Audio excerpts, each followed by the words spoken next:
Hello everyone, this is James Cho.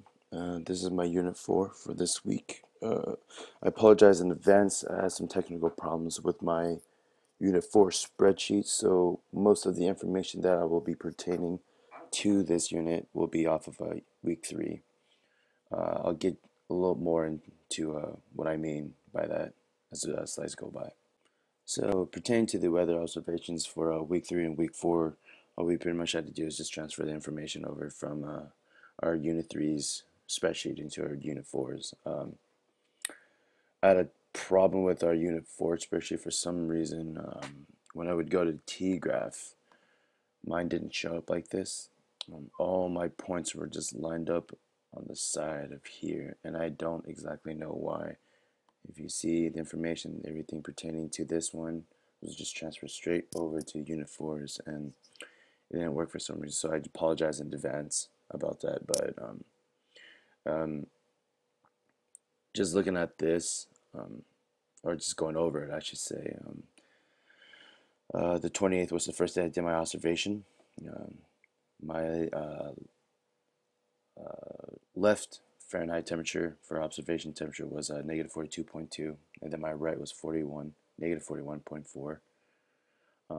My barometric pressure at that time was 1029.3, and then my max and mins were 70.7, 22.6, 72.8, 21.2.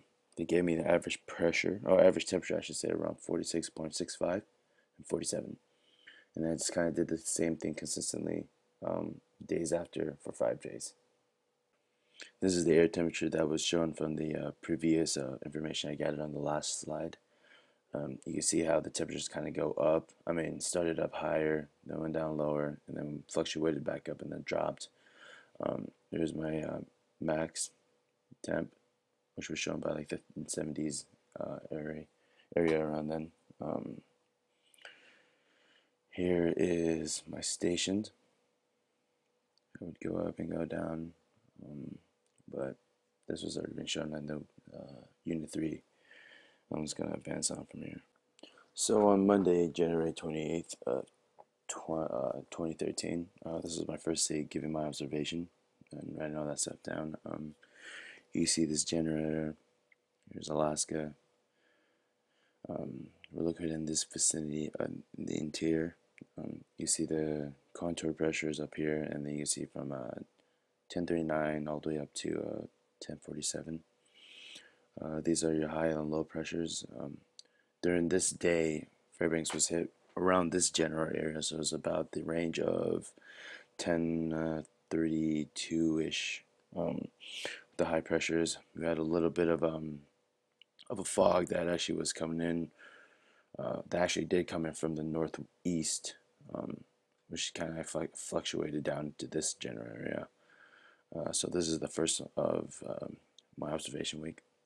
On Tuesday, for my second day on January 29th, 2013, we were actually hit with a pretty decent amount of fog in this general area, as you can see through the clouds right there. There was a lot of precipitation at that time, I believe, and there was a lot of like just dampness in the air. You can see one of the pressures up here. I can't really indicate which number this is for the pressure. And that's pretty much it for this slide. Just want to state that there was a lot of fog in this area of Fairbanks during this day. Wednesday, January 30th, 2013.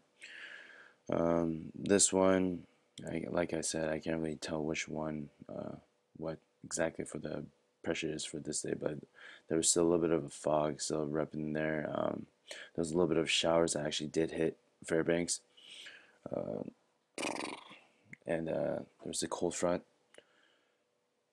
kind of that heat that was actually transferred over, and so on. Thursday, January 31st, 2013. Again, this day was kind of a wetter day. There was a lot of snow that was actually coming into Fairbanks. Excuse me. And the pressure was around, I believe, at the time, like 1020 something. You see the warm and cold front there. That's kind of receding into Fairbanks and kind of passing by it too. We got a lot of activity up in here. You can see the storm. It seems like a storm stirring up in the air with a pressure of 9076. Um, but yeah, this day was pretty cold. Not cold. It was pretty wet. There was a lot of snow activity during this day, and that's about it. For my last day for Friday, February 1st of 2013. Um, this day was a little bit more. It was a little chill. It was like -2 in the sense of the whole observation time. The pressure at the time was around like 10, I believe 1023 point something from my observation site. We have a high pressure up in here, and then we have a little bit of a rain, precipitations, and about fog that's heading down this way. You can see how it's rotating inside. Um, it's a pretty cloudy day. Obviously, you can see that. There's a little bit of openings here, but really, we really didn't get to see that. And then for the last slide, here's the maps and goes image for February 1st for my Friday. You see what we talked about before, and it's kind of the pressures up top and then the fog and stuff like that. The infrared is what I really want to focus on. You see how the clouds are moving in from the pretty much the southern east side, and they're coming in and looping around. We kind of missed it. It was a little bit foggy. Um, but that was due to, I think, more of the clouds moving in from the east side. The water vapors, as you can see in Fairbanks, there was a lot of precipitation in the air that was actually affecting Fairbanks a little bit, and you can see why Anchorage is always so much wetter is because all the ocean brings in that kind of that warm front and all that wetness, and that's pretty much it. I'm sorry that I can't really go over the Unit 4 spreadsheet as detailed as possibly can because obviously mine didn't work out. But this will be my Unit 4